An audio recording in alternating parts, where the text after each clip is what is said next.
Picture this. You're holding one crumpled $100 bill, and someone asks the question school never taught you.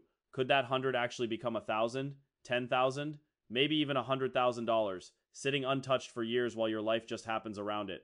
Here's the maddening part. Nobody ever sat you down and explained any of this. Not in school, not once. So when you try to start, the whole thing feels like a locked room built for guys in suits. Not for you.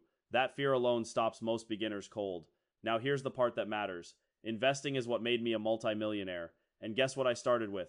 $100. Honestly, probably less. I'm not saying it happens overnight, or that it's easy, but with calculated risk and enough time, that first 100 can change everything.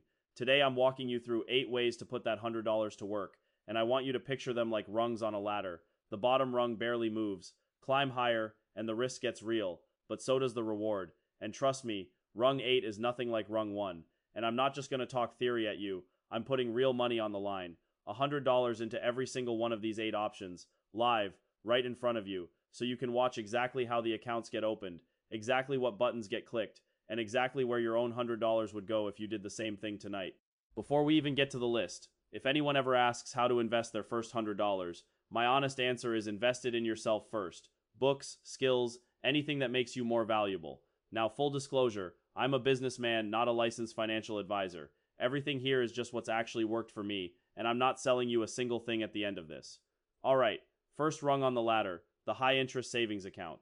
On the risk scale, this is a 1 out of 10, about as close to bulletproof as investing gets. These days it's genuinely hard to find a savings account paying any serious interest, but that's not actually why this one makes the list at all. What it's really doing is quietly building what I call an emergency fund. Money you never touch until life throws something at you that you didn't budget for. Car trouble, a medical bill, a broken appliance. Having that cash sitting there, ready and low risk, is what keeps a random bad week from turning into actual debt. I'm not just theorizing here either. When I bought my first apartment, about 2 months in, the hot water system completely died on me. Because I already had that emergency fund sitting there, it saved me over $200.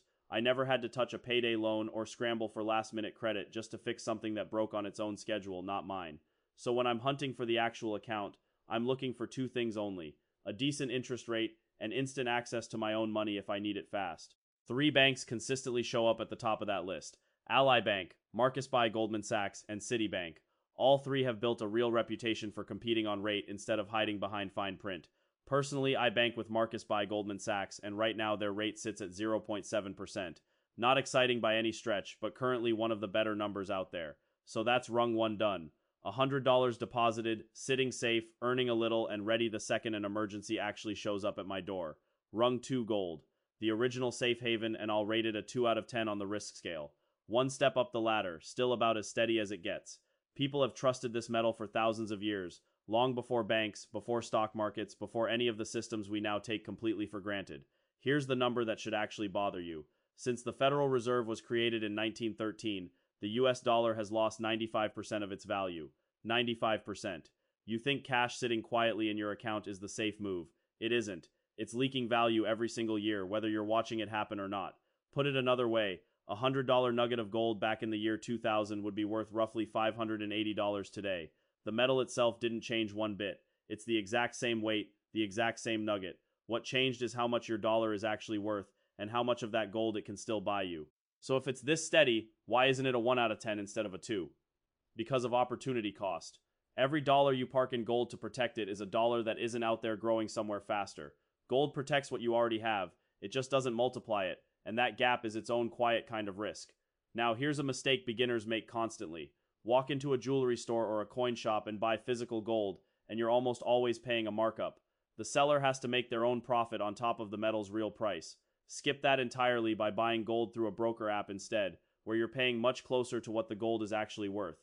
In the US, look for the GLD ETF, one of the largest gold funds on the planet, holding somewhere around 36.5 million ounces of gold in vaults scattered across the world. I'm in the UK, so I use Trading 212 for something similar, and with 1 click, that $100 is now sitting in gold. Rung 2, officially done. Rung 3, and this is where things start getting genuinely powerful. Low-cost index funds. I'll rate this a 3 out of 10 on the risk scale. The wild part is you don't need any real knowledge of the stock market to do this well. You just need to understand one concept, and that concept is compound interest. Here's the math, and it's genuinely wild. Put $100 a month into an index fund earning an average 7% return, and after 30 years, you're sitting on $123,000, not from picking winners, not from timing anything, just from showing up every month and letting time do the actual heavy lifting. You'd assume the smartest, highest paid stock pickers on Wall Street could crush a basic index fund without even trying, right? Warren Buffett didn't think so. He put $1 million on the line, betting a simple S&P 500 index fund would outperform a hand-picked portfolio of professional hedge funds over a full 10-year stretch. That's one of the richest men alive staking real money on it. The bet wrapped up in 2017, and the results went public. Warren Buffett won. A plain, boring index fund beat a room full of professional stock pickers over an entire decade. That's the whole argument for this rung of the ladder right there. An everyday guy with zero Wall Street experience can genuinely outperform the so-called experts, just by staying invested and doing absolutely nothing clever. Think of an index fund like one of those mixed bags of gummy candy. A factory doesn't handpick your favorites one at a time. It just loads a little of everything popular into one bag, so you get the best of the bunch without picking each piece yourself. Now swap the candy for companies. That's an index fund, in one simple picture. So instead of betting everything on one candy, your $100 gets split automatically across a whole selection. Companies like Apple, Microsoft, Amazon, and Facebook, all in the same bag. If one of them has a rough year, the others can carry the weight. That's the entire appeal, real diversification, without you having to research a single balance sheet yourself. Now here's the part most beginners skip completely, and it costs them real money later. Leave your gains exposed, and the government taxes every dollar of profit you make. But shelter that same index fund inside the right container, a Roth IRA in America, an ISA in the UK, and those profits legally become yours to keep, completely untouched. Here's the objection I get constantly. $100 isn't enough, because a single S&P 500 share can cost well over $3,000. Except you don't need a whole share anymore.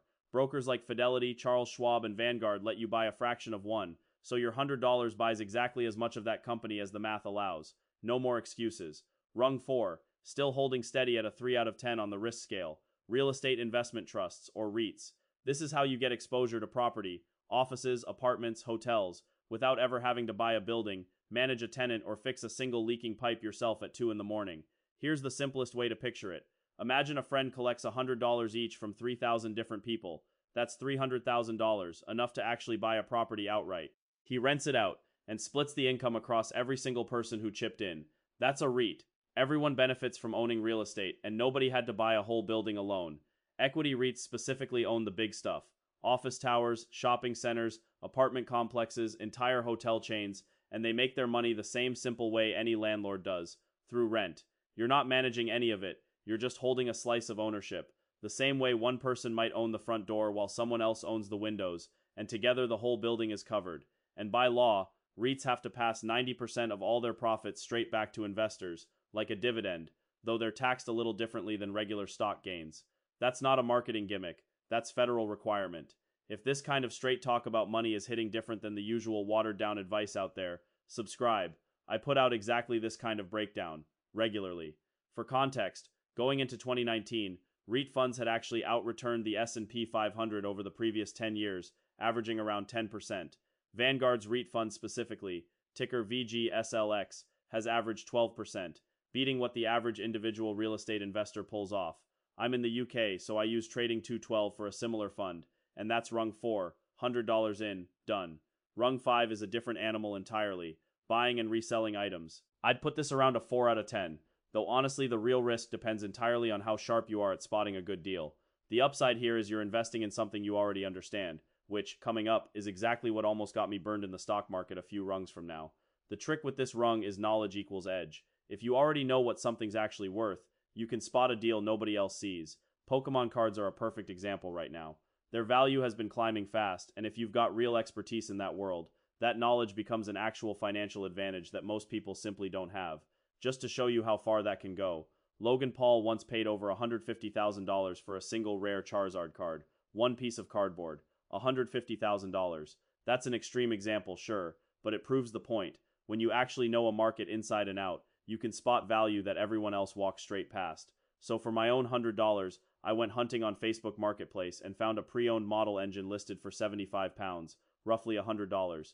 Face to face, I tried knocking the price down, the seller held firm, and we settled right there with a handshake. Small deal, real money, real negotiation. And it's exactly that instinct for reading a deal that I'm about to test on something far riskier. Now we're getting serious. Rung 6 is individual stocks, and the risk jumps noticeably, a 6.5 out of 10. Pick your companies well, and this can be genuinely exciting with real upside. Pick badly, and you can lose the whole $100 just as fast. This is where the ladder stops feeling gentle and starts actually testing you. I lived through this firsthand. Back in 1995, during the early dot-com boom, I picked a few stocks that took off fast, and I cashed out with real profit. But some of the ones I held onto, the companies that barely cost me anything, eventually went completely out of business when the bubble burst. Luck and timing matter here more than almost anyone wants to admit. How did I actually pick those stocks? Something called fundamental analysis, digging into a company's financial statements, its position in the market, and the quality of the people actually running it. Back then, that meant hours of digging through paperwork. Today, most of that same information sits right there on free sites like Yahoo Finance, available to anyone willing to spend 20 minutes reading it. Here's a claim that sounds made up but isn't. Researchers once ran an experiment where they had monkeys throw darts at a newspaper's financial pages to randomly pick stocks. On average, those random monkey picks actually outperformed some of the so-called smartest hedge fund managers on Wall Street. Read that again. All that expensive expertise, beaten by a dart and a bit of luck. So naturally, I had to try it myself. No monkey on hand, so I put on a blindfold, lined up 20 random stocks on a board, and threw a dart completely blind. It landed on Samsung. No research, no analysis, pure chance. And that's exactly the point of this rung. Coming up next, though, we leave stock picking behind completely and step into something far more unpredictable. We've officially left investing behind and stepped into pure speculation. Rung 7 is cryptocurrency, and the risk rating jumps hard to a 9 out of 10. This is the one that actually changes everything about how this ladder works, because unlike every rung before it, there's no company, no property, no physical metal backing it, just belief, adoption, and raw volatility. Let's talk real numbers. $100 put into Bitcoin back in 2015 would be worth somewhere around $5,000 today. That's roughly a 5,000% return.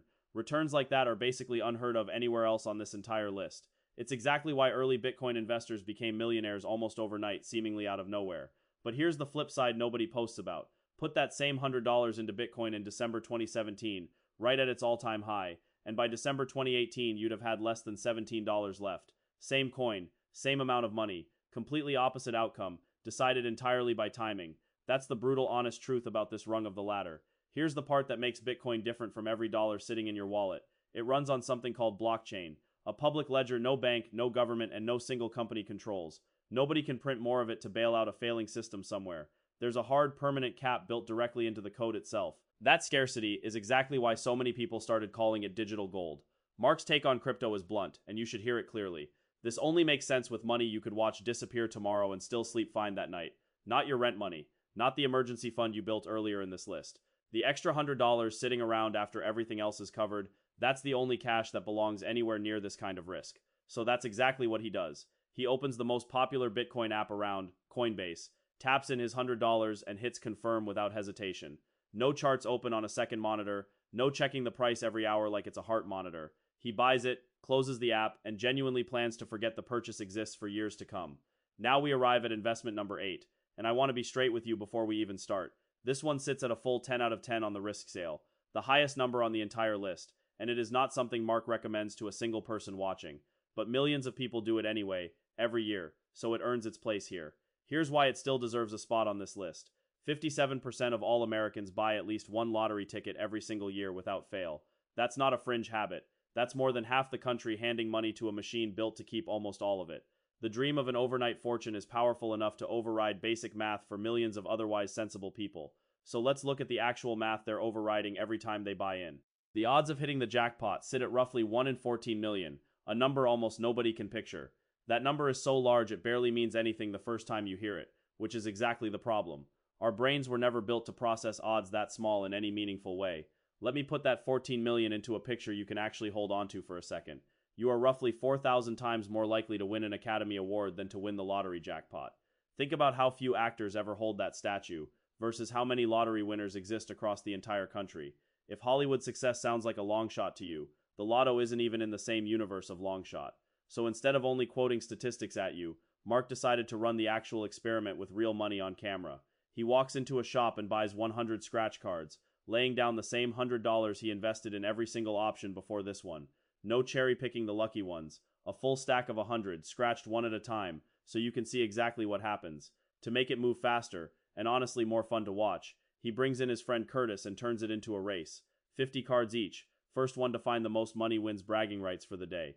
Curtis starts strong, pulling $15 almost immediately, then a $10 winner right after that. For a minute, it actually looks like scratch cards might be onto something real. But numbers always catch up with luck eventually, and this time was no exception at all. When every single card was scratched and every dollar counted up together, the total sitting in front of them was $50. On a $100 investment, that's a negative 50% return in one sitting. Half the money gone, permanently, for nothing but a stack of used cardboard. Compare that 50% loss to literally anything else on this list, and the lesson writes itself instantly. The savings account protected the money. The index fund grew it steadily over decades without any effort at all. Even the riskiest legitimate options gave you a real shot at coming out ahead. The lottery is the one entry here designed by mathematics to make sure you don't. So where does all of this actually end up a month from now? Mark put real money into every single one of these 8 investments, from the safest savings account all the way to that reckless stack of scratch cards, and he's tracking every dollar. If enough of you want to see how gold, Bitcoin, REITs, and stocks actually performed after 30 days, that follow-up video is already sitting ready to go. So here's where we leave things today, right back where the whole $100 started. You watched it turn into 8 completely different bets, from a 1 out of 10 savings account all the way to a 10 out of 10 pack of scratch cards. Subscribe to the channel and tap that notification bell so you don't miss the follow-up, because part 2 is coming, and you'll want to see exactly how this $100 turned out.